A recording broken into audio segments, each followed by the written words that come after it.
नमस्कार दर्शकवृन्द, कार्यक्रम चक्रव्यूहमा यहाँहरू सबैलाई हार्दिक स्वागत गर्दछु। म हिमाल बस्नेत।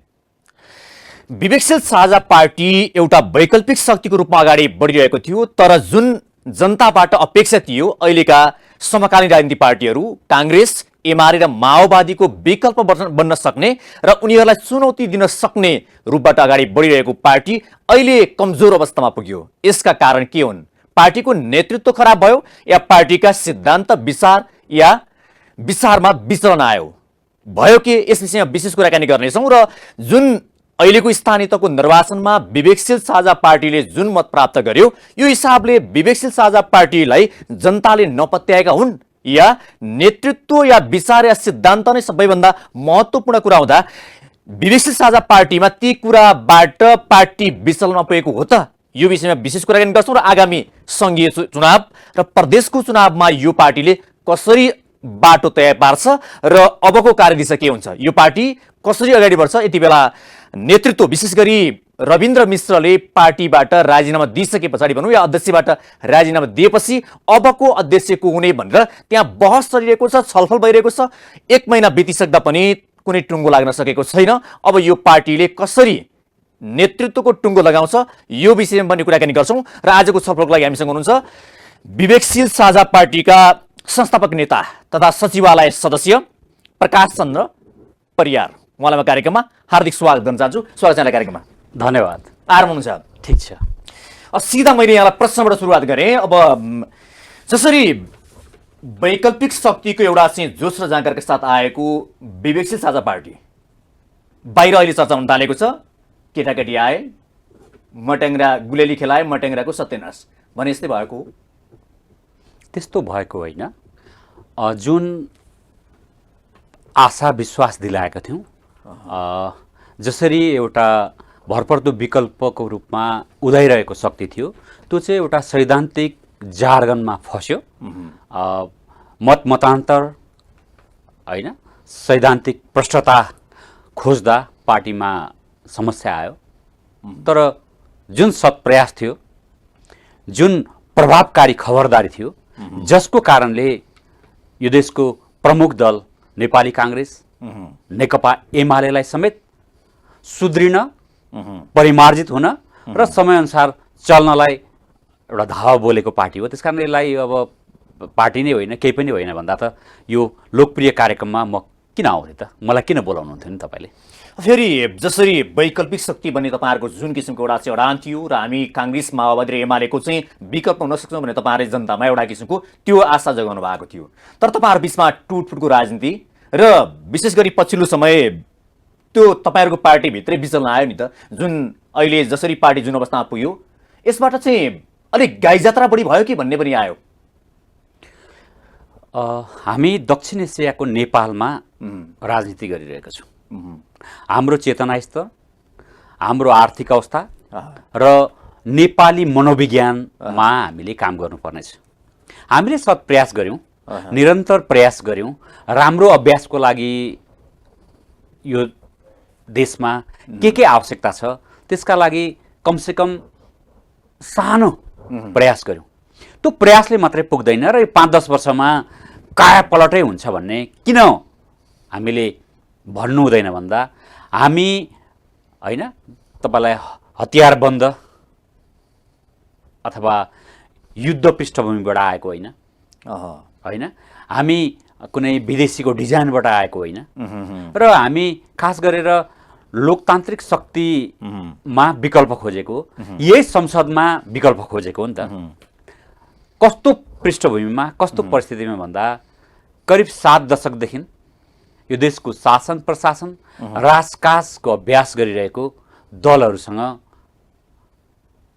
धावा बोल्नुपर्ने, सहकार्य गर्नुपर्ने, उनीहरूलाई सिकाउनु पर्ने, चुनौती दिनुपर्ने। तर तपाईँहरूको जस्तो जुन ढङ्गले तपाईँहरू आउनुभयो, आउँदाखेरि तपाईँहरूको ठुलो चाहिँ तामझामका साथ आउनु भएको थियो नि, तर अहिले तपाईँहरूको पार्टीभित्र या चाहिँ त्यो किसिमको तामझाम हरायो भनेपछि तपाईँहरूको बिचमा भनौँ या पार्टीले कहाँ गल्ती गर्यो, नेतृत्वले कहाँ गल्ती गर्यो, कहाँ विचलन आयो, के कारणले पार्टी अवस्थामा पुग्यो? मलाई के लाग्छ भने नेपालको संविधान 2072 जसले सङ्घीय लोकतान्त्रिक गणतन्त्रलाई आत्मसात गरेको छ। यसका केही मूलभूत विशेषता छन्। वर्षौँदेखि संविधान सभाबाट संविधान निर्माणको माग, होइन, सशस्त्र द्वन्द्वलाई निरूपण गरेर, होइन, अनि नयाँ युगमा खास गरेर यो देशका अल्पसङ्ख्यक, सीमान्तकृत, आदिवासी, महिला, मधेसी, जनजाति, कर्णालीवासीहरूले राज्यको मूल प्रवाहमा आफूलाई खोजिरहेको बेलामा त्यसलाई व्यवस्थित गर्ने एउटा नयाँ दस्तावेज संविधानमा आएर कतिपय अधिकार, पहिचान र स्वतन्त्रता, समानताका आवाजहरूलाई सम्बोधन गरे पछाडि यो पार्टी जन्मेको भनेको नेपालको संविधान 2072 पछाडि यो पार्टी जन्मियो। त्यो पार्टीको मूल मर्म नै अब एक प्रकारको, होइन, आन्दोलनको युग सकियो, राजनीतिक अस्थिरताको युग सकियो, एक प्रकारको अब नयाँ गोरेटामा जानुपर्छ। त्यो विकास, सुशासन, समृद्धि, सामाजिक न्याय, होइन, त्यो तपाईँले भनेको कुरा ठिक छ, तर मेरो अझ प्रश्न, सिधा प्रश्न चाहिँ के हो भने कहाँनिर मिस्टेक भयो, या तपाईँहरूले छानेको नेतृत्व सही भएन कि, या तपाईँहरूले लिएको विचार राम्रो भएन कि, या विचार जनताले पत्याएन कि नेतालाई पत्याएन त? कहाँनिर के कारणले पार्टी आज यो अवस्थामा खुम्चिएर बस्यो भन्ने मेरो सिधा प्रश्न। यस, मैले त्यही जोड्न खोजेको। यस्तो पृष्ठभूमिमा आएको यो पार्टी चाहिँ सैद्धान्तिक रूपमा मतान्तर, वाद विवाद, होइन, अथवा सैद्धान्तिक जार्गनमा पर्यो, सैद्धान्तिक सुरुङमा पर्यो र हामीले चाहिँ सुरुमा विकास, सुशासन, सामाजिक न्याय, स्वाभिमान, होइन, शिक्षा, स्वास्थ्य राज्यको दायित्व हुनुपर्छ, सुसंस्कृत राजनीतिको अभ्यास भनेर आशा विश्वास बटुल्यौँ, जनतालाई विश्वास दिलाउँदै बिस्तारै कार्यक्रम, कार्ययोजना ल्यायौँ, तर मूल नेतृत्व चाहिँ सैद्धान्तिक विचलनमा प्रवेश गर्यो। नेतृत्वको विचलनका कारणले गर्दा पार्टी आज कमजोर अवस्थामा पुग्यो, होइन त? सही।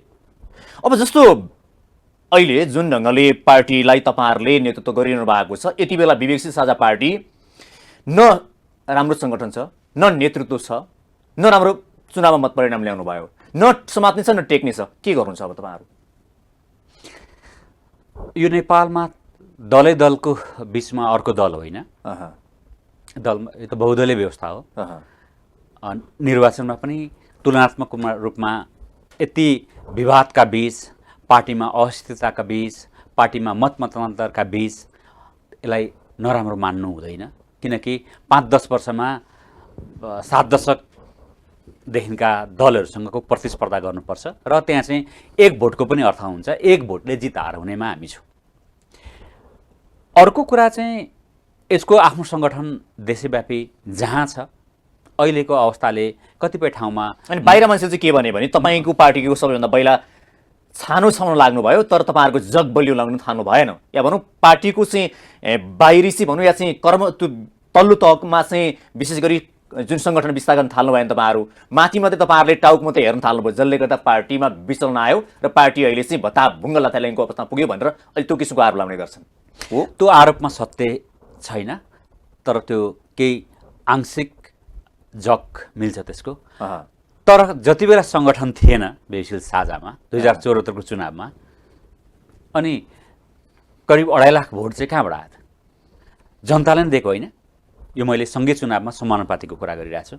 एउटा टेस्टमा त्यहाँ आज तपाईँहरूले त्यो टिकाउन सक्नु भएन नि त? आजको अहिलेको स्थानीय तहको निर्वाचन तपाईँहरूले त्यो कायम गर्न सक्नुभयो? उत्साहजनक हामीले एकदम खत्रै हुन्छ भनेको यो चुनावमा थिएन, किनकि तपाईँहरूको चाहिँ मनोबल घटिसकेको थियो अघिल्लो चुनावबाट। अघिल्लो चुनावबाट पनि घटिसकेको थियो। पछिल्लोपल्ट जुन पार्टीमा चाहिँ एकदम सैद्धान्तिक विचलन आयो, सैद्धान्तिक मतान्तरण आयो र पार्टीका लिडरहरू चाहिँ सैद्धान्तिक रूपमा बाँडिएर अब के हुन्छ भन्ने स्थितिमा गयो र पार्टीले राम्रो स्पष्ट राजमार्गमा हिँड्नु सकेन। त्यसको असर त स्वीकार्नुपर्छ, त्यो त जनता जनार्दन हो, बुझ्ने जनताहरू छन्, त्यसलाई नस्वीकारेर कहाँ अगाडि बढ्न सकिन्छ? तपाईँहरू जानुहुन्छ त कसरी? अब भनौँ न, तपाईँहरूले जसरी एउटा साझा पार्टी भनेर खोल्नुभयो, विवेकशील साझा भनिएपछि तपाईँहरूले एकता गर्नुभयो, एकता गरेको तपाईँहरूले चाहिँ केही समयपछि फेरि फुट्यो, फेरि जुट्यो, यो तपाईँहरूले सिकाएको चाहिँ नेपाली राजनीतिमा तपाईँहरूले पार्टी खोलेर कसरी पार्टी जुटाउने, कसरी फुटाउने भन्ने एउटा सन्देश तपाईँहरूले अरूलाई सिकाउनु भयो, आफूले सिक्नुभयो नि त? यो विडम्बना हो। मलाई आज होइन चर्केर बोल्ने केही ठाउँ पनि छैन, तर सत्य के बताउनु पर्छ भने यो देशमा सत्प्रयास भएको हो, राम्रो अभ्यास गरेकै हो, तर दक्षिण एसियाको नेपाली मनोविज्ञान, नेपाली जनस्तर र त्यसमा हाम्रो सोचले काम गरेन। किन गरेन भन्दा हामी सङ्गठन पनि चाहियो, नीति पनि चाहियो, नेतृत्व पनि चाहियो, आर्थिक पनि चाहियो र युवाहरूको मनोभावनालाई जुरुक्क उचालेर लानुपर्नेमा सँगसँगै हामीले लानु सकेनौँ। फुट आयो सत्य, फेरि जुट भयो सत्य, फेरि सैद्धान्तिक विचलन आयो सत्य, तर सँगसँगै हामी 5 वर्षमा अनुभव मात्रै लियौँ। तर जब नयाँ सिराबाट यो टुट फुट सैद्धान्तिक विचलनको अनुभवलाई अब एकपटक नट बल्टु कसेर होइन ग्रिज लगाएर वर्कसपमा लगेर नयाँ तरिकाले अब राम्ररी जानुपर्छ भन्ने ठाउँमा नेतृत्वमा डरलाग्दो विचलन आयो, जसले पार्टी अहिले अस्तित्वमा मात्रै छ। अब जस्तै तपाईँले भनिरहँदाखेरि तपाईँको पार्टीको अहिले आधिकारिक अध्यक्ष को? अहिले त तपाईँलाई राजीनामा पछाडि हामी नयाँ अध्यक्ष र महाधिवेशनलाई कसरी गर्ने भनेर छलफलको चरणमा छौँ। अहिले तपाईँको पार्टी अध्यक्षविहीन हुनुहुन्छ छ होइन? सत्य। अब तपाईँहरू 1 महिना भयो रविन्द्र मिश्रले पार्टीबाट राजीनामा दिएको, 1 महिना भयो होइन? 1 महिनासम्म तपाईँहरू पार्टीको चाहिँ अध्यक्ष चुन्न सक्नुहुन्न, पार्टीलाई तपाईँहरूले चलायमान बनाउन सक्नुहुन्न, सङ्गठन विस्तार गर्न सक्नुहुन्न भने पछाडि आफ्नो पार्टीमा एउटा नेतृत्व छनौट गर्न नसक्ने पार्टीले देश र जनताको नेतृत्व गर्छ भनेर जनताले पत्याउँछन्? यो हेर्दा तपाईँलाई सरल प्रश्न हो, संवेदनशील प्रश्न पनि छ, तर यो प्राविधिक कुरा मात्रै होइन नि। एक थान अध्यक्ष गर्ने बित्तिकै फेरि देशमा झलमल्ल गरेर वारारा हुन्छ भन्ने मलाई लाग्दैन। नेतृत्वविहीनको पार्टी त मियो बिनाको दाई जस्तो हुँदैन सर। हुन्छ, तर कुरो कसरी चलाउनुहुन्छ? यो पार्टीमा अध्यक्ष बिनाको पार्टी कसरी आगिरहनु भएको छ? होइन, यो पार्टीमा महाधिवेशन भएको छैन र पार्टी चाहिँ पदाधिकारी विहीन छ। महाधिवेशन गर्न नसक्नु तपाईँहरूको एउटा किसिमको चाहिँ कमजोरी भयो नि त त्यहाँ पनि होइन? त्यहाँ पनि कमजोरी छ तपाईँहरूको। होइन, महाधिवेशन गर्न सक्नुहुन्न, अध्यक्ष छनौट गर्न सक्नुहुन्न, अनि पार्टी कसरी चलाउनुहुन्छ? सुन्न आवश्यक भयो अब चाहिँ, किनभने महाधिवेशन त गर्ने समय छ नि त, महाधिवेशन त गर्ने समय छ, घर्केको छैन, हामी सम्मुख छौँ। तर अगाडि महाधिवेशन भएको भए त अध्यक्ष उपाध्यक्ष एउटा वरियतामा आउँथ्यो नि त। जब वरियतामा नभएपछि लिडरसिपको क्राइसिस भयो सत्य, र केही प्राविधिक रूपले तपाईँलाई अध्यक्ष मात्रै आउनु, महाधिवेशन मात्रै जाने, हाम्रोमा बहस भयो कि निर्वाचनलाई केन्द्र बनाउने कि महाधिवेशनलाई केन्द्र बनाउने भन्ने छलफल भइरहेछ। यसले छलफल मागो, लामो छलफल मागो, त्यो छलफल स्वाभाविक छ। किन स्वाभाविक छ भन्दा मूल लिडरसिपले सैद्धान्तिक विचलन र पार्टीलाई एउटा विशिष्ट अवस्थामा छोडिदिए पछाडि अथवा हस्तान्तरण गर्नुपर्ने राम्ररी हस्तान्तरण नगरे पछाडि पार्टीमा समस्या आएको। त्यही त म एउटा प्रश्न यही गरिहालेँ तपाईँलाई। अहिले पनि रविन्द्र मिश्र तपाईँको पार्टीको साधारण सदस्य हुनुहुन्छ? सत्य हुनुहुन्छ होइन? अनि उहाँले लिएको अहिलेको एजेन्डा भनेको चाहिँ हिन्दू धर्मको लिनुभएको छ र संहितालाई खारेज गर्ने भन्नुभएको छ र राज संस्थालाई पनि पुनस्थापना गर्ने भन्नुभएको छ होइन त? त्यसो हिसाबले हेर्दाखेरि अब तपाईँको पार्टीभित्र अहिले पनि उहाँ हुनुहुन्छ, त्यसो भए विवेशी साझा पार्टीकै एउटा एजेन्डा चाहिँ हिन्दू धर्मको पुनस्थापना या चाहिँ संहिताको खारेजी, राजालाई पुनः बहाली गर्ने, यो एजेन्डा पनि हो होइन त? यो एजेन्डा व्यक्तिगत रविन्द्र मिश्रको एजेन्डा हो र उहाँले राजीनामा दिइसकेपछि राज संस्था पुनस्थापना कुरा हो।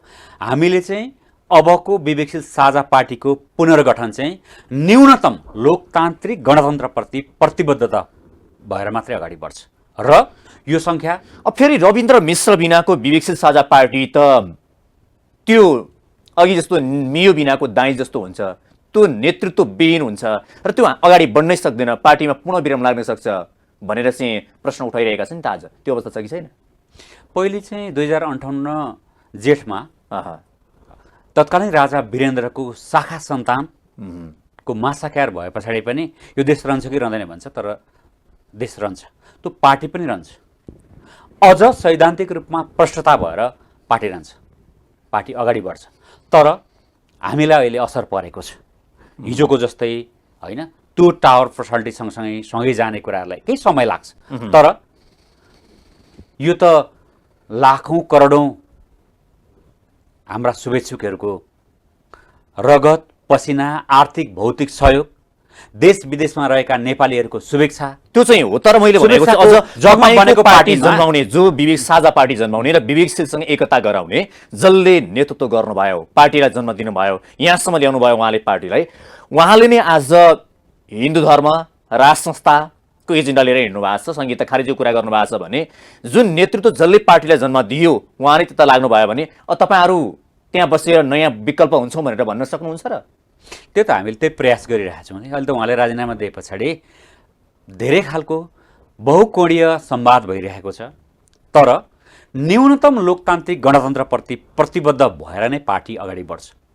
अब तपाईँहरूको वैकल्पिक शक्ति बन्ने र यी अहिलेका समकालीन सत्ताधारी र प्रतिपक्षी पार्टीको हामी विकल्प बन्छौँ भने त्यो तपाईँहरूको चाहिँ जुन एउटा चाहिँ उत्साह थियो त्यसमा चाहिँ पूर्ण रूपमा पूर्णविराम लाग्यो अब होइन?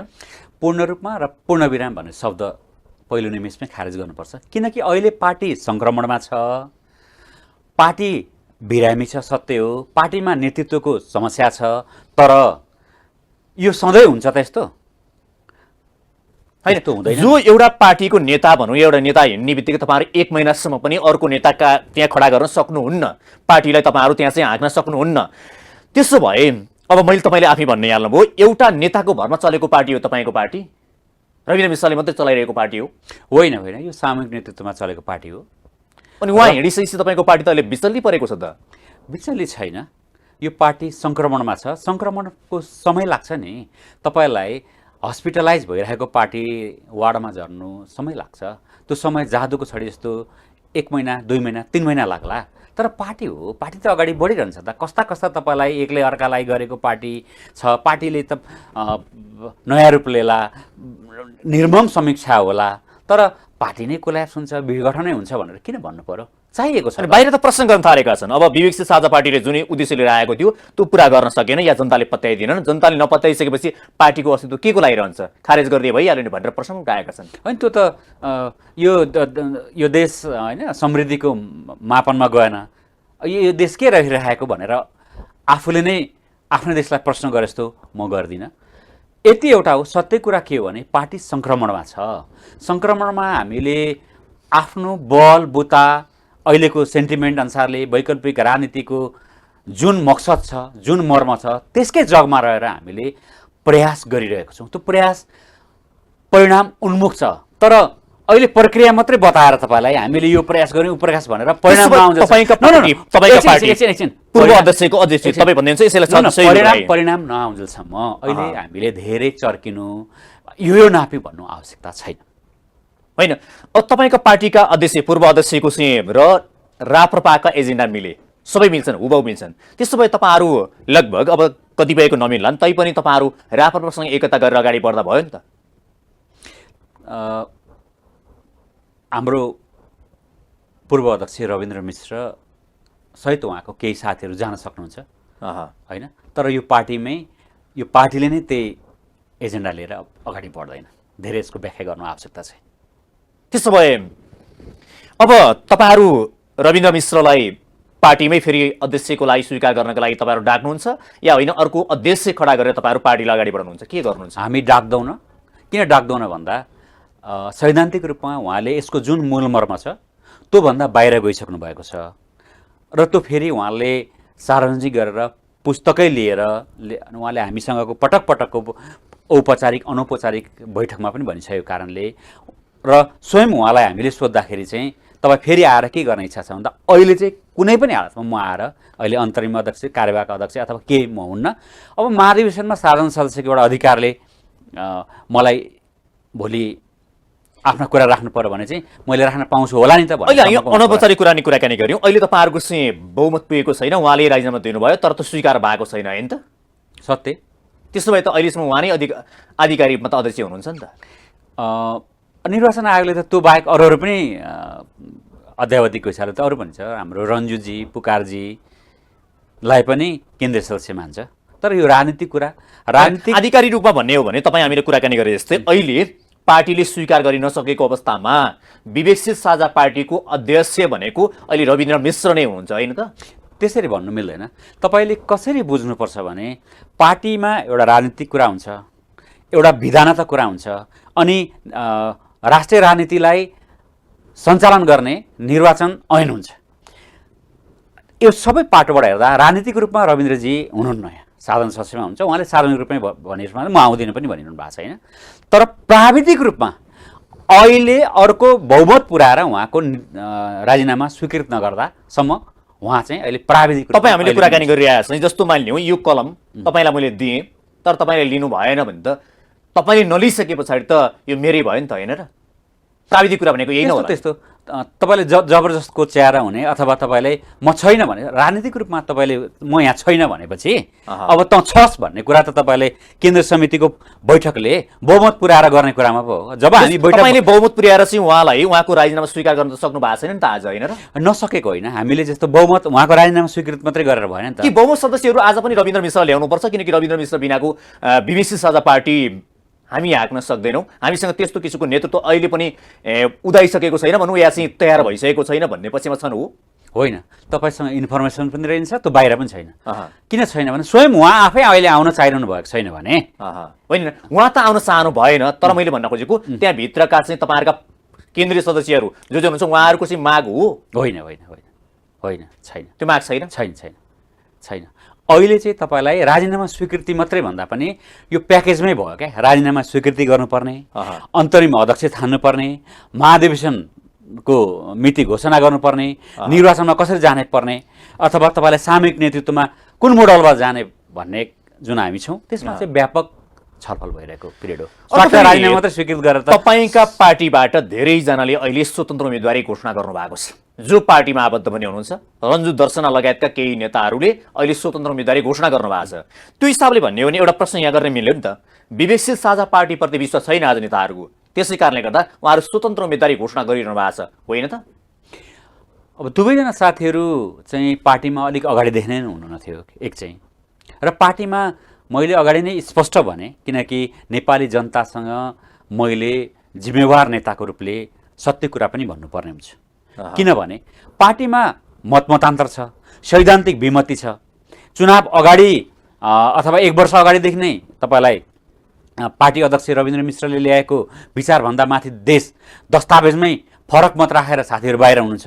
त्यस पछाडि राजीनामा दिए पछाडि पनि तपाईँलाई राज संस्था पुनर्स्थापनाको एजेन्डा ल्याएपछि अझ त्यसले कसिलो पेचिलो बनिरहेछ भने पछाडि साथीहरू धेरै अगाडिदेखि नै पार्टीमा निराशा भएर कोही सैद्धान्तिक रूपमा असहमति राखेर बाहिर हुनुहुन्छ। होइन, तर तपाईँले पनि भन्नुभयो केही नेताहरू आज भनौँ या रविन्द्र मिश्र हेर्नुभयो होइन, उहाँले राजीनामा दिनुभयो, लगायत कतिपय नेताहरूले चाहिँ स्वतन्त्र उम्मेदवार दिनु भनेको अब विवेकशील साझा पार्टीमा लागेर भविष्य उज्जवल हुँदैन, यो पार्टीको भविष्य उज्जवल छैन, त्यसले गर्दा बरु स्वतन्त्रै भयो भने भविष्य उज्जवल होला भन्ने उहाँहरूले त्यो सपना देखिसक्नु भयो नि त। यसलाई राजनीतिक विश्लेषण गरौँ। लोकतन्त्रमा तपाईँलाई आफैले स्थापना गरेको पार्टीमा साधारण सदस्य नरहन पनि पाउँछ। गणेशमान सिंह, कृष्ण प्रसाद भट्टराई, त्यो खुल्ला छ।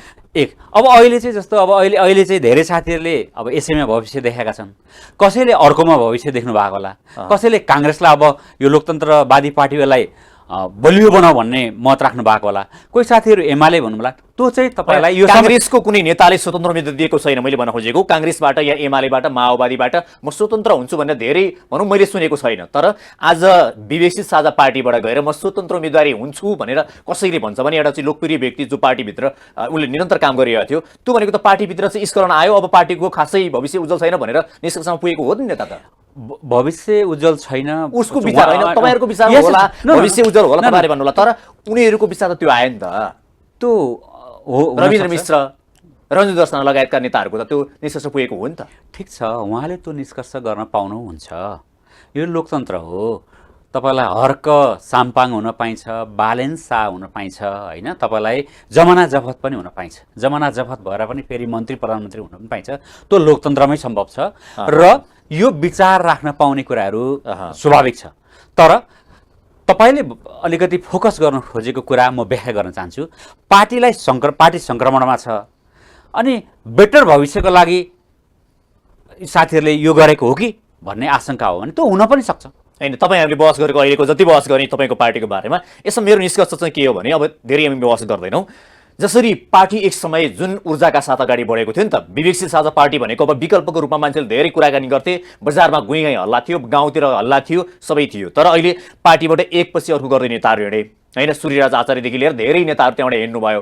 त्यो हिसाबले पनि अब रविन्द्र मिश्र हिँड्नुभयो, रञ्जु दर्शना स्वतन्त्र उठ्ने अरू उठ्ने भने पछाडि त्यसको अस्तित्व रक्षाको लागि तपाईँहरू लडिनु भएको छ, तपाईँहरूलाई यसको भविष्य राम्रो छ भन्ने लाग्यो, तर अन्य नेताहरूलाई चाहिँ भविष्य उज्जवल देख्नु भएन भन्ने कुरा तपाईँको निष्कर्ष हो, यसमा हामी टुङ्ग्याउँछौँ। त्यसरी निष्कर्षमा पुग्नु हुँदैन। पार्टी भनेको व्यक्ति मात्रै हुँदैन। व्यक्ति मात्रै हुन्थ्यो भने संस्थापक मैले अघि भने कृष्ण प्रसाद भट्टराई, गणेशमान सिंह म नरहँदा पनि उहाँकै फोटोमा पूजा पनि हुन्छ, यो अर्को पाटो हो। तर यति एउटा हो, यो पार्टीले जुन जबरजस्त खबरदारी गर्यो, एउटा प्रयास गर्यो, सत्प्रयास गर्यो, त्यसको इतिहासमा मूल्याङ्कन हुन्छ र जुनसुकै हिसाबले भए पनि यो पार्टीको आगामी यात्रा तय हुन्छ। अब विवेकशील साझा पार्टीको अबको अध्यक्ष को? अबको अध्यक्षमा 3-4 जना साथीहरूको दाबी छ। त्यसमा तपाईँ पनि हुनुहुन्छ होइन? म पनि छु। तपाईँको दाबीकै बारेमा कुराकानी गरौँ ल, किनकि तपाईँको दाबी छ नि त, किनकि नेतृत्व चाहिरहेको छ अहिले। तपाईँको दाबी चाहिँ के कारणले तपाईँ म अध्यक्ष हुन्छु भनेर दाबी गर्नुभएको छ? मैले त्यस्तो यो पार्टीलाई राजनीतिक रूपमा निकास दिन महाधिवेशनसम्मको अन्तरिम अध्यक्ष म डिजर्भ गर्छु, किनकि संस्थापक अध्यक्षको हिसाबले संस्थापक नेताको हिसाबले। अनि यो पार्टीको जुन सङ्क्रमण आयो यसलाई निकास दिन कम्तीमा यो पार्टीको कुन मर्ममा यो पार्टी स्थापना भएको थियो, यो पार्टीमा कस्ता कस्ता आरोह अवरोह आयो, कस्ता कस्ता विशिष्ट अवस्थामा पनि पार्टीले सँगेल्दै अगाडि बढ्यो। तर आगामी निर्वाचन अगाडि नै यसलाई प्राविधिक रूपमा एउटा राम्रो महाधिवेशन गरेर नयाँ नेतृत्व हस्तान्तरण गरेर बिदा हुन पाउँदा चाहिँ आनन्द आउँछ भनेर मैले दाबी। अब अध्यक्षमा दाबी गर्न पाइन्छ, योग्यता क्षमता र जुन किसिमको त्यहाँ लगानी आफ्नो चाहिँ अनुभव छ त्यो हिसाबले त्यहाँ चाहिँ दाबी गर्न पाइन्छ। तपाईँहरू जस्तै अब तपाईँ जस्तै अरू पनि 3-4 जनाले दाबी गर्नुभएको छ। कति समय लाग्छ तपाईँहरूलाई जुन त्यो कुर्सीको अध्यक्ष पदको कुर्सीको त्यो छिनोफानो गर्नको लागि? अब कति समय लाग्ला? 1 महिना त बितिसक्यो, अझै 1 महिना लाग्न सक्छ, छिटो पनि हुनसक्छ। त्यसले तल्लो तहका कार्यकर्ताहरूलाई कुनै विचलन र पार्टीप्रति हेर्ने दृष्टिकोणमा केही फेरबदल आउँछ कि आउँदैन होला नेतृत्व विहीन हुँदाखेरि? आउँछ, आइरहेको छ, यो स्वीकार्छु म।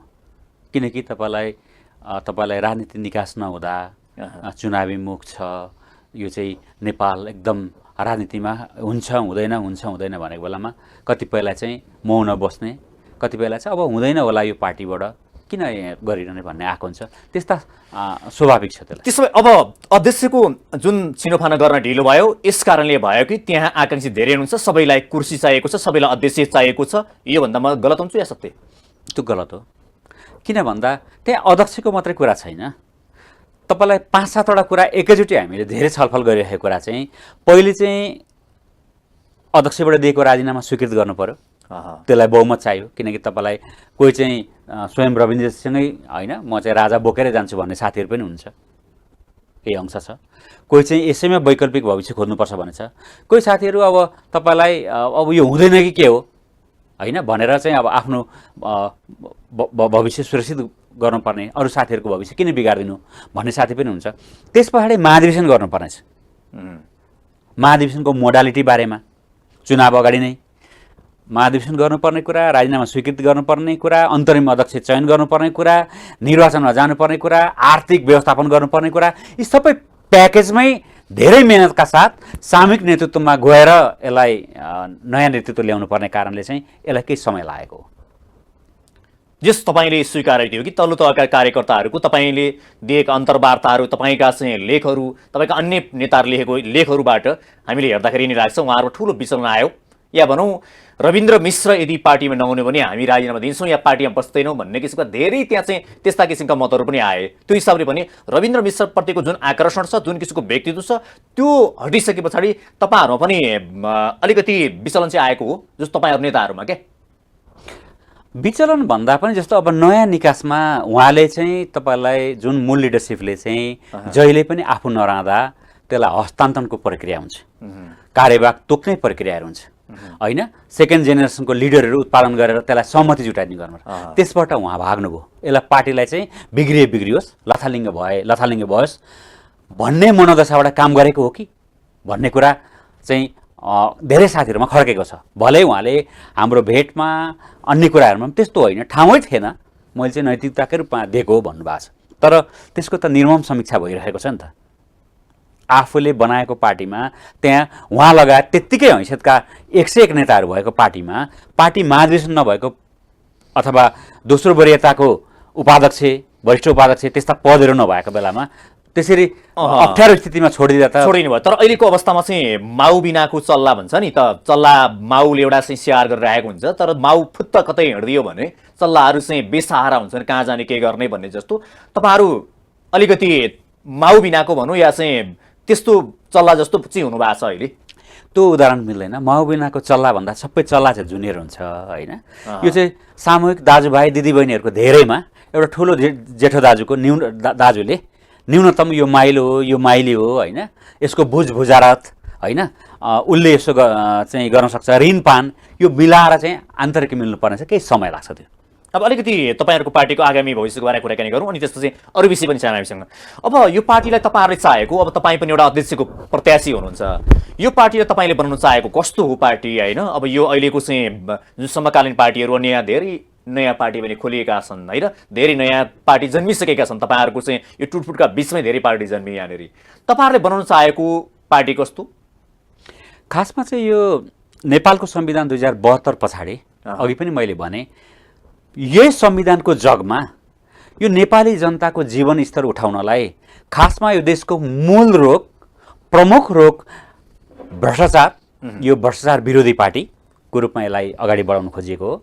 अर्को जुन यो नातावाद कृपावादको जुन अचाक्ली अभ्यास छ नेपालमा होइन, वंशवाद पछाडि फेरि अर्को नातावादको अभ्यास छ, त्यसलाई चिरेर अलिकति मेरिटोक्रेसीमा होइन, तपाईँलाई यो अलिकति पद्धति अगाडि बढाउने कुरामा, पारदर्शितालाई प्रवर्धन गर्ने कुराहरूमा होइन, सुशासन, विकास, समृद्धिलाई चाहिँ केन्द्रमा राखेर यो अर्को यो सैद्धान्तिक जार्गनहरू, भारतलाई हेर्ने दृष्टिकोण, चीनलाई हेर्ने दृष्टिकोण, पूर्व राजालाई हेर्ने दृष्टिकोण त्यतातिर नलागी होइन, तपाईँलाई यो विकासको दृष्टिकोण, सुशासनको दृष्टिकोण, सामाजिक न्यायको दृष्टिकोण, स्वाभिमानको दृष्टिकोणलाई कसरी अगाडि बढाउन सकिन्छ, नेपाली जनताको जीवन स्तरलाई कसरी बढाउन सकिन्छ, खाडी जाने युवालाई स्वदेशमै उद्यमी बनाएर देशको रूपान्तरण कसरी गर्न सकिन्छ भन्ने तपाईँहरूका एजेन्डाहरू ती छन्। तर अब अलिकति हेर्दा नि पार्टी मैले पनि भने धेरै पार्टी जन्मिए, धेरै पार्टी छन्, धेरै अहिले चाहिँ 110वटा भन्दा पार्टी त निर्वाचन आयोगमा दर्ता नै भइसके। यी अरू पार्टी भन्दा तपाईँको पार्टी विवेशित साझा पार्टीमा के भिन्नता छ, के फरक छ, तपाईँहरू प्रति आशा गर्ने जनताले कसरी? यो एकदम महत्त्वपूर्ण कुरा थियो। हामी चाहिँ अहिले आन्तरिक विवादमै बढी बहस गऱ्यौँ कि अहिले यो देशमा काङ्ग्रेस, एमाले, माओवादी कहिलेकाहीँ उनीहरू तिनटै मिलेर जहिले पनि नेपाली जनताको आकाङ्क्षालाई कुठाराघात गरिदिने काम गरिरहेका छन् भन्ने जुन मनोभावना छ, वितृष्णा छ, त्यसलाई खबरदारी गर्दै चरणबद्ध रूपमा उनीहरू जत्तिकै विकल्प बन्ने यसको लक्ष्य भयो नि त एउटा। अर्को कुरा चाहिँ जस्तो राजनीति भन्ने बित्तिकै तपाईँलाई होइन उद्यमशीलता नहुँदा पनि हुने, सेटिङ होइन, कालाबजारिया होइन, के अरे भ्रष्टाचारीहरूले चाहिँ नेताहरूलाई प्रमोट गरिदिनु पर्ने, पार्टीमा विचारसम्म हुन्छ तर गुट हुँदै गिरो चाहिँ बाहिरबाट चलाइदिनु पर्नेको अन्त्य गर्ने।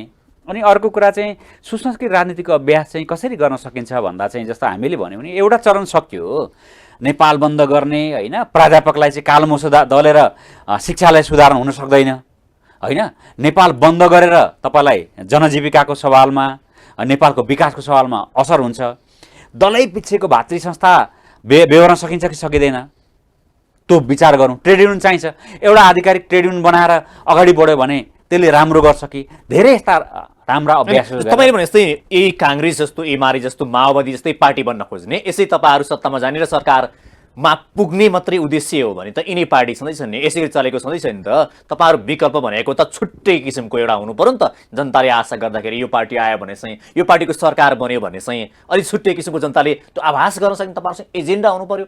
त्यो एजेन्डा त खासै सुनिँदैन नि त। त्यो एजेन्डा एकदम सुनिएर वैकल्पिक राजनीतिमा विवेकशील साझा पार्टी केन्द्रबिन्दु बनेको थियो।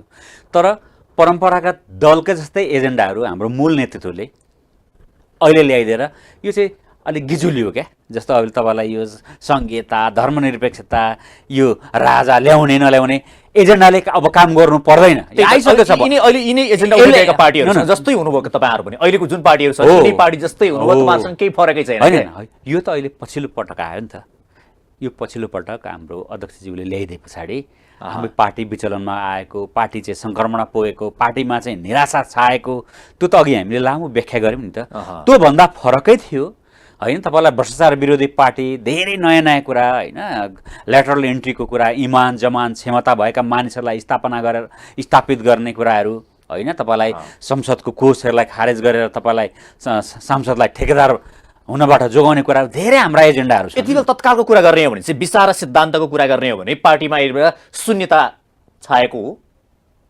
पार्टीमा सङ्क्रमण तत्काल क्या अनि तत्काल पार्टी सङ्क्रमणमा छ त्यो सत्य हो विचार अघि हामीले चाहिँ नेतृत्वको कुरामा अलि बहस बढी गऱ्यौँ तर अहिले चाहिँ विचार र सिद्धान्तको कुराकानी गर्दा पार्टीभित्र विचार र सिद्धान्त उहाँले जसरी एउटा एजेन्डा लिएर जानुभयो या चाहिँ एउटा सिद्धान्त रविन्द्र मिश्रले बोक्नुभयो त्यसमा तपाईँहरू सहमत हुनु भएन त्यस हिसाबले हेर्दाखेरि तपाईँहरू अहिले यति बेला चाहिँ तपाईँहरूसँग सिद्धान्त र विचार छैनन् के नै लिने होइन त्यो त यो जुन मूल मर्मबाट यो विवेकशील साझा पार्टी स्थापना गयो त्यो त छँदैछ त्यो त डरलाग्दो एजेन्डा पो त आज हर्कहरूले गरिरहेको कुरा बालनहरू स्थापना भइरहेको कुराहरू त तपाईँलाई पब्लिक सर्भिस डेलिभरीको कुरा जुन विवेकशील साझा पार्टीले होइन अब व्यवस्थाको एउटा व्यवस्था ल्यायौँ यो व्यवस्थामा पटक पटक धावा बोलेर होइन अवस्था परिवर्तनमा अब लागौँ भनेर जुन हामीले भन्यौँ र मानिससँगको दैनन्दिन समस्याहरूलाई सम्बोधन गर्ने कुराहरू चाहे राजकाज शासन प्रशासनको सवाल होला शिक्षा स्वास्थ्य राज्यको दायित्वमा ल्याउने कुराहरू होला होइन रोजगारी सिर्जनाका कुरा होला स्वाभिमान समृद्धिसँग प्रवर्धन गर्ने कुराहरू होलान् अथवा खाडीमा युवालाई पठाएर त्यसको रेमिटेन्सबाट त्यो एउटा शासन प्रशासन चलाउने हो जस्तो मैले अलिक सिद्धान्तको कुरा गर्दाखेरि चाहिँ अहिले सिद्धान्तको कुरा गर्दाखेरि रविन्द्र मिश्र लिएको सिद्धान्त त्यो राप्रपासँग मिलिहाल्यो अब तपाईँहरूको सिद्धान्त मैले भन्न खोजेको चाहिँ अझ सिद्धान्त यति बेला तपाईँहरूसँग रविन्द्र मिश्रको सिद्धान्त या विचार लिनु भएन तपाईँहरूले अब विवेकशील साझा पार्टी एउटा शून्यमा छ यति बेला भने शून्य विचारको हिसाबले तपाईँहरू एमालेसँग नि मिल्न सक्नुहुन्छ काङ्ग्रेससँग नि मिल्न सक्नुहुन्छ राप्रपासँग नि मिल्न सक्नुहुन्छ इटिसी अन्य कुनै एजेन्डा लिएर पनि हिँड्न सक्नुहुन्छ न यो चाहिँ लोकतान्त्रिक पार्टी हो हामी पूर्ण संरचना पूर्ण गठन गर्नुपर्ने अवस्था छ नि त पार्टी होइन त आज यस सुन्नु न हामीसँगको कल्याणकारी लोकतन्त्रको कुरा हामीसँग छँदैछ बिचमा जुन यो पार्टीको जुन जग थियो नि जुन सिद्धान्त थियो जुन यसको दर्शन थियो त्यो दर्शनमा पछि रविन्द्रजीले यो राजा बोके पछाडि पो हामी यो गिजोलियो त हाम्रो न्यूनतम सुरुको मान्यता मूल्य मान्यतालाई नै आत्मसात गरेर त हामी अगाडि बढाउनलाई त केले रोके अहिले रविन्द्र मिश्रले तपाईँको भनेअनुसार पार्टीमा एक किसिमले भन्ने हो भने यति बेला लत्तालिङ्ग छ नि त पार्टी होइन उहाँ हिँडिसके पछाडि अब तपाईँहरूले पार्टीलाई पुनः संरचना गर्नुपर्छ पार्टीलाई एउटा रूपान्तर गर्ने हो भने त्यसको लागि तपाईँहरूले एउटा विचार त लिनु पर्यो विचार के लिने भन्ने सम्बन्धमा प्रश्न गर्दा विचार तपाईँहरूले अब हुने हो कि तपाईँहरू राजावादी हुने हो राजावादी त हुने कल्पना पनि नगर्नुहोस् के हो भने लोकतान्त्रिक गणतन्त्रलाई हामी आत्मसात गर्छौँ त्यसलाई शिरमा राख्छौँ छाता बनाउँछौँ त्यसमा पब्लिक सर्भिस डेलिभरी हाम्रो सबैभन्दा बढी महत्त्वपूर्ण हुन्छ त्यसबाटै हामीले तपाईँलाई जस्तो सवालहरूमा राष्ट्रिय राजनीतिको सवालहरूमा हामीले स्पष्ट धारणाहरू अगाडि बढाउँदै खास गरेर नेपाली जनताको जीवनस्तर अगाडि बढाउने मुहार फेर्ने कुरा स्वाभिमानी भएर उद्यमशील भएर आफ्नो पाउमा आफ्नो पाखुरामा अगाडि चल्ने नेपाली बनाउने खालको कुरा त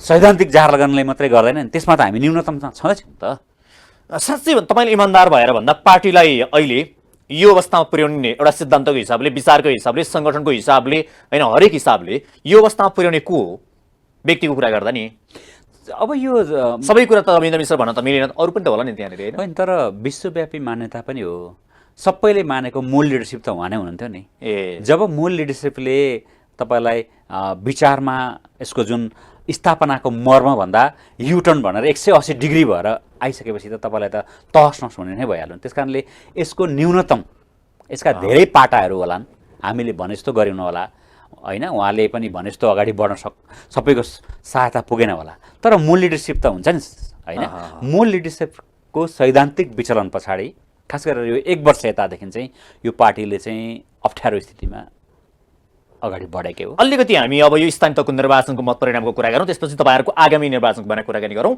अब यो स्थानीय तहको निर्वाचनबाट तपाईँहरू जुन ढङ्गले अगाडि बढ्नु भएको थियो, एउटा अपेक्षा पनि थियो, एउटा राम्रै परिणाम हासिल गर्छौँ भन्ने अपेक्षा थियो होला तपाईँहरूसँग, तर यो निर्वाचनले तपाईँहरूलाई चाहिँ तर्साइदियो है? अब हामीले निकै धेरै चाहिँ गर्छौँ भन्ने अपेक्षा किन थिएन भन्दा यो 1 वर्षदेखि अगाडि नै साथीहरू चाहिँ अदालततिर पनि गइरहनु भएको थियो, चुनाव अगाडि साथीहरू निर्वाचन आयोगमा पनि हुनुहुन्थ्यो, अनि चुनाव अगाडि सैद्धान्तिक विमतिले गर्दाखेरि मनोबल गिरी पनि रहेको थियो होइन। तर तपाईँलाई 1 भोटले पनि जित्ने प्रणालीमा हामीले यति 5 वर्ष पछाडि होइन कायापलट गर्छौँ भनेर थिएन, तर राम्रो उपस्थिति हुनको लागि प्रयास चाहिँ थियो। तर आज पार्टीलाई भन्ने हो भने देशभरबाट हेर्ने हो भने शिला खोज्ने अवस्थामा पुग्यो नि। शिला त कसरी खोज्नुहुन्छ? तपाईँले निर्वाचन आयोगमा 110वटा दल भएको भनिरहनु भएको छ होइन। प्रकाश चन्द्र परियारले चाहिँ यो पपुलर टक सोमा कुरा गरिरहेछ, यो देशको अहिले पनि टप 10 दल हो, हामीले टप 5 दाबी गरिरहन्छौँ। किन शिला खोज्नुपर्छ भने सबै साथीहरू विकल्प खोज्यो होला, कोही मौन बस्यो होला, कोही यहाँ हाम्रो नेतृत्व क्षमता हेरेर बसिरहेको हुन्छ होला, केन्द्रबाट के निर्णय हुन्छ र एउटा लाइन आउँछ र अब अगाडि बढ्ने भनिरहेको होला नि। त्यो त हुन्छ नि। तपाईँलाई राजनीतिक पार्टीमा विचारमा र नेतृत्वमा चाहिँ विचलन आएपछि त पार्टी फेरि विचलनमा पुगिसके पछाडि या पार्टीको चाहिँ मूल एजेन्डा नै परिवर्तन भइसके पछाडि त अनि नेतृत्व या कार्यकर्ता त त्यहाँबाट तितर बितर भइहाल्छन्। त्यो हिसाबले भनेको मैले, त्यो हिसाबले चाहिँ फेरि शिला नै खोज्नुपर्छ नि त। कार्यकर्ता जम्मा पारेर सङ्गठन विस्तार गर्नको लागि त शिला खोज्नुपर्ने अवस्था हुँदैन त? यस्तो पहिले पनि हामीले थोरैमै काम गर्ने हो, यसको एप्रोचै फरक हो। हामीसँग धेरै क्याडर भएर उनीहरूलाई पालेर गरेको होइन, रचनात्मक होइन, उद्यमशील र यो देशलाई शिरमा राखेर केही गरौँ होइन, राजनीतिक क्षेत्रमा केही गरौँ, समाज रूपान्तरणमा केही गरौँ, राष्ट्र रूपान्तरणमा केही गरौँ भन्ने साथीहरूकै यो ठुलो महासङ्घ हो होइन। तर शिला खोज्ने स्थिति किन होइन भन्दा यो क्याडरै क्याडर टोलै टोलमा होइन, हरेक ठाउँमा वार्ड वार्डमा भएको पार्टी त होइन नि, त्यस्तो लक्ष्य पनि होइन नि यसको। न्यूनतम यो एउटा पार्टीलाई यो देशमा भनौँ न एउटा ढङ्गले स्थापित हुनको लागि त 5 वर्षको समय भनेको नि पर्याप्तै समय हो। तपाईँहरू जनतासँग जान, घर घरमा जान, तपाईँहरू ओडा ओडामा गएर सङ्गठन विस्तार गर्नको लागि त पर्याप्त समय त थियो। तर आज तपाईँहरूका चाहिँ जिल्लामै सङ्गठन छैन होला।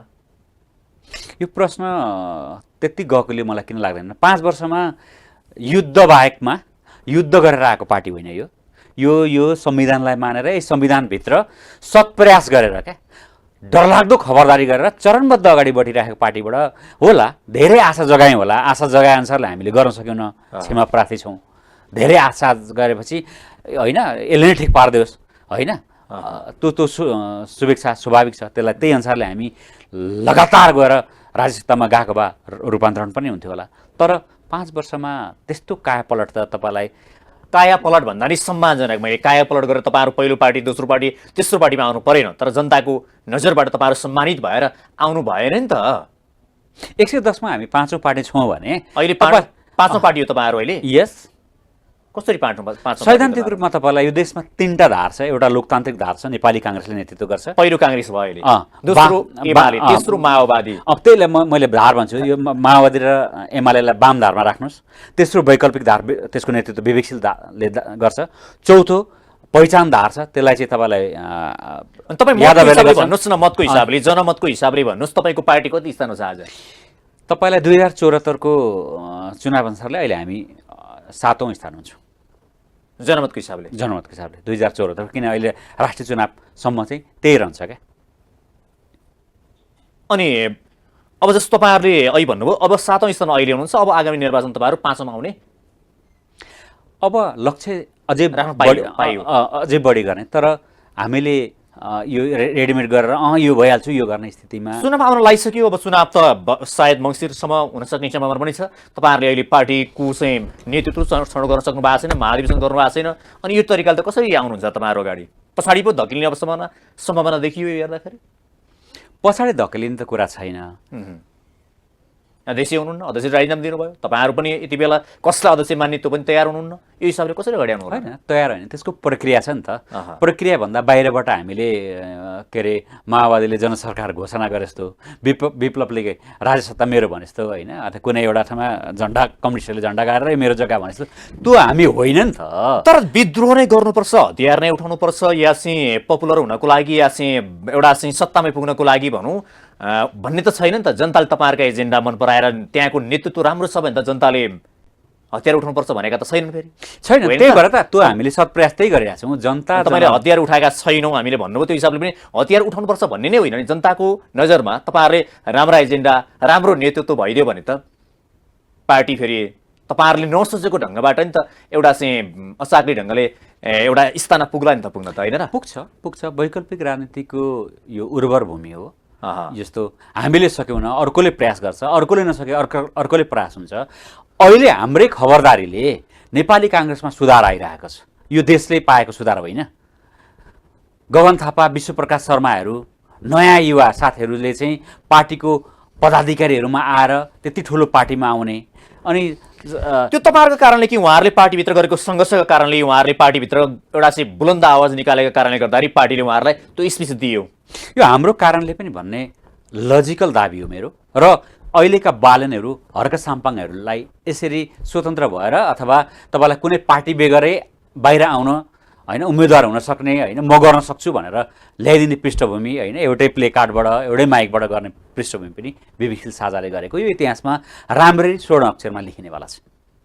यो तपाईँहरूको एउटा चाहिँ राम्रो काम भयो, सत्प्रयासबाट आयो। खबरदारी गर्ने चाहिँ जोसुकै होस्, त्यसो भए विवेकशील साझा काङ्ग्रेस पार्टी एमाले सुध्रिनु नराम्रो हो र? ठिक छ, पार्टी सुध्रिनुपर्छ। यहाँ त यो देशमा राम्रो गरिदिए जुनै पार्टीले गरे नि भयो, विवेकशील साझा पार्टीले गरे पनि भयो, माओवादीले गरिदिने भयो, एमाले गरिदिने भयो, इटिसी सबै पार्टीले जसले राम्रो गरिदिने भयो नि त, होइन त यहाँ त। तर अब तपाईँहरूले पार्टी खोलेर राजनीति गरेर दिएको सन्देश नेपाली जनतालाई र यो राजनीति यो चाहिँ संरचनाभित्र तपाईँहरूले ल्याएको सुधार चाहिँ के हुन्?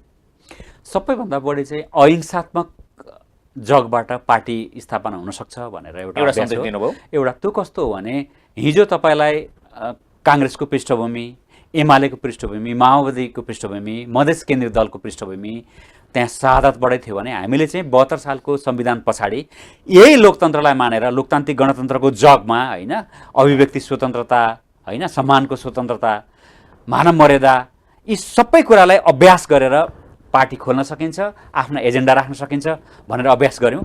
हिजो माइती घर मण्डलामा 100-150 जना मान्छेले हामीले विद्रोह गर्दा, विरोध गर्दा त्यसलाई खिसीटिउरी गर्नेहरू अस्ति भर्खर माधव नेपाल, प्रचण्डहरू, झलानाथ खनालहरू माइती घरमा हामी यहाँ छौँ भनेर प्ले कार्ड लाउने खालको स्थिति आयो भने के हो भन्दा यसको सकारात्मक सन्देश के हो भने अबका युवाहरू, दलहरूले आग्रह गर्ने बित्तिकै, हुइप लाउने बित्तिकै, अपिल गर्ने बित्तिकै होइन, ढुङ्गा मुढा गर्न, नेपाल बन्द गर्न, गाडी तोडफोड गर्न आउँछन् भन्ने मलाई लाग्दैन, आउनु हुँदैन भनेर हामीले इस्टाब्लिस गरिसकेका छौँ। एक अर्को कुरा, तपाईँलाई होट मानिसहरूलाई होइन के अरे तपाईँलाई तेल दिएर, मासु भात दिएर होइन, मान्छेलाई ठुलो शक्ति प्रदर्शन गरेर मात्रै राजनीति गर्ने कुराले चाहिँ नेपालको विकास हुन सक्दैन।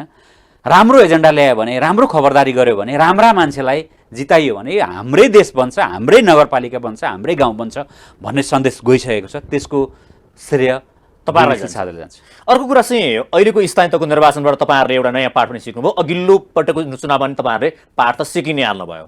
यो चुनावबाट चाहिँ जसरी काङ्ग्रेस, माओवादी र एमाले नै पहिलो, दोस्रो र तेस्रो भए, उनीहरूसँग के थियो र पहिलो, दोस्रो, तेस्रो भए तपाईँहरूसँग के थिएन र तपाईँहरूले अपेक्षाकृत ढङ्गबाट नतिजा हासिल गर्न सक्नु भएन?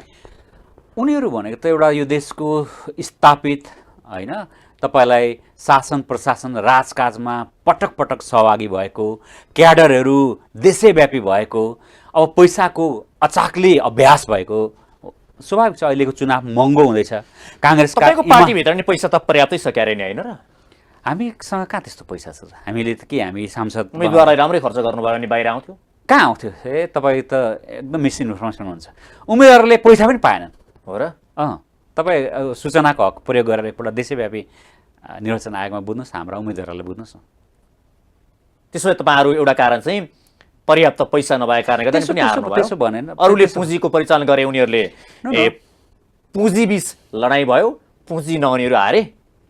त्यो त तपाईँलाई सत्य काङ्ग्रेस एमाले माओवादीमा अचाक्लै पैसाको अभ्यास भइरहेको छ, त्यहाँ पनि आवाज उठिरहेको छ, हामीले पनि आवाज उठाइरहेका छौँ। त्यहाँ पनि त इमान्दार, क्षमता भएका, निष्ठावान, त्याग, समर्पण, होइन, एउटा डाइनामिक लिडरहरू छन्। उनीहरू पैसाकै कारण नीति निर्माण तहमा नपुग्ने अवस्थाको सिर्जना नहोस् भनेर हामीले यहाँ बाहिरबाट खबरदारी गरिरहेका छौँ भने त्यहाँ पनि खबरदारी भइरहेछ।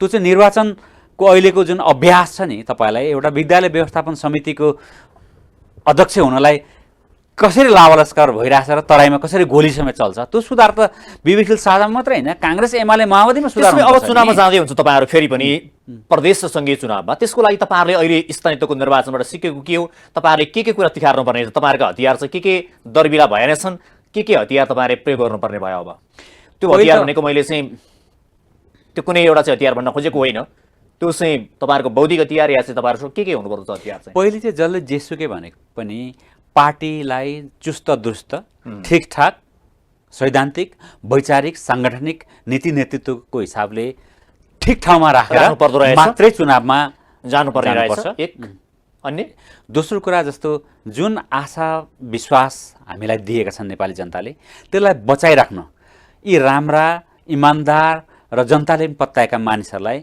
निर्विवाद रूपमा प्रोजेक्सन गरेर अगाडि बढ्नुपर्छ। र एकपल्ट हामीलाई न्यूनतम अहिले महँगी छ, यो अहिले चाहिँ वैश्यन्य युग हो, पुँजीवादी व्यवस्थामै हामीले समाजवादी अभ्यास गर्न खोजिरहेका छौँ। त्यस कारणले पैसाको जुहो पनि न्यूनतम हुनुपर्छ, हामीसँग त न्यूनतम पनि भएन। यति कुरा चाहिँ तयारी गर्न सकियो भने चुनाव जित्नको लागि अलिक सहज हुने रहेछ। सहज हुन्छ। त्यसमा अलिकति अर्को कुरा के गरौँ भने अहिले पार्टीहरू बिच भनौँ या यो वामपन्थीहरूको गठबन्धनको चर्चा चलिरहेको छ, यतापट्टि भनौँ न काङ्ग्रेससँग यो 5 दलीय गठबन्धन नै सँगै चुनावमा जाने हो कि भन्ने उनीहरू त्यो छलफलमा पनि लागेका छन्। यतापट्टि फेरि अरू साना पार्टीहरू, यता एउटा चाहिँ 27 दलको एउटा एलायन्स बनेको छ, मोर्चै बनेर चुनावमा जाने भन्दै हुनुहुन्छ होइन, अरू कुनै पार्टी, साना पार्टीहरूले पनि। तपाईँहरू चाहिँ अब के गर्नुहुन्छ? अब अहिले नयाँ खोलेका चाहिँ राष्ट्रिय स्वतन्त्र पार्टी लगायतका धेरै पार्टीहरू खोलिएका छन्, ती पार्टीहरूसँग तपाईँहरू मोर्चाबन्दी गरेर चुनावमा जाने प्लानमा हुनुहुन्छ या एक्लै हामी दरबिरे छौँ अब एक्लै चुनावमा लड्ने हो भन्ने तपाईँहरूको मनसाय के हो? हामीले अगाडि नै पनि केन्द्रीय समितिमा छलफल गरेर एकीकरण, ध्रुवीकरण, होइन, एलायन्सहरूको कुरा बाटो छोडेका छौँ, खुल्ला गरेका छौँ।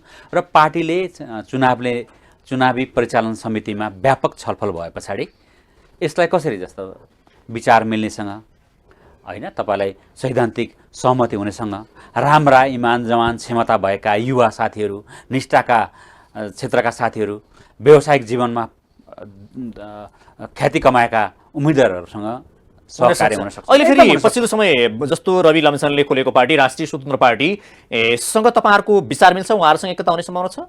उहाँहरूसँग त अहिले त्यस्तो ठुलो विचारै छैन, होइन। उहाँ त तपाईँलाई एउटा हामी के भन्न सक्छौँ भने स्वतन्त्रको माहौल आउने बित्तिकै राष्ट्रिय स्वतन्त्र पार्टी बनाउनु भयो, किनभने यो चाहिँ नेपालको संविधानले दिएको अधिकार होइन, तपाईँलाई दल खोल्न पाउने अधिकार, लोकतन्त्रकै एउटा उपज हो। उहाँहरूलाई चाहिँ हामी किन स्वागत गर्छौँ भने अहिलेकै संरचनामा खबरदारी गर्न, धावा बोल्न, मेरो यो एजेन्डा छ, जनता तपाईँहरूले पत्ता दिनु पर्यो भन्न पाउने अधिकारलाई त हामीले सम्मान गर्छौँ। त्यसो उहाँहरूसँग तपाईँहरूको चाहिँ तालमेल नहुनुको कारण उहाँहरूसँग यति बेला विचार छैन? त्यस्तो होइन, तालमेल हुन सक्दैन भने कसले छ र? हामीले नेपाली काङ्ग्रेस जो यो देशको प्रमुख शक्ति त ऊ त एलायन्स गर्ने खालको गठबन्धन गर्नलाई व्यापक बहस आइरहेछ भने यस्ता वैकल्पिक शक्तिहरू, इमान, जमान, क्षमता भएका, व्यावसायिक जीवनमा ख्याति कमाएका, राष्ट्रलाई केन्द्र बनाउँछु भनेका युवा साथीहरू, होइन, उठिरहेको ठाउँमा एलायन्स गर्ने, सहकार्य गर्ने, ठाउँ छोडिदिने, त्यो गर्ने भन्ने हुन्छ, मजाले हुन सक्छ नि। हस्, कार्यक्रम आइदिनु यहाँलाई धेरै धेरै धन्यवाद छ। Thank you very much. आज हाम्रो कार्यक्रम हुनुहुन्थ्यो विवेकशील साझा पार्टीका सचिवालय सदस्य तथा संस्थापक नेता प्रकाश चन्द्र परियार। यो सँगै आजको कार्यक्रमको निर्धारित समय सकिएको छ। मलाई पनि बिदा दिनुहोस्। नमस्ते।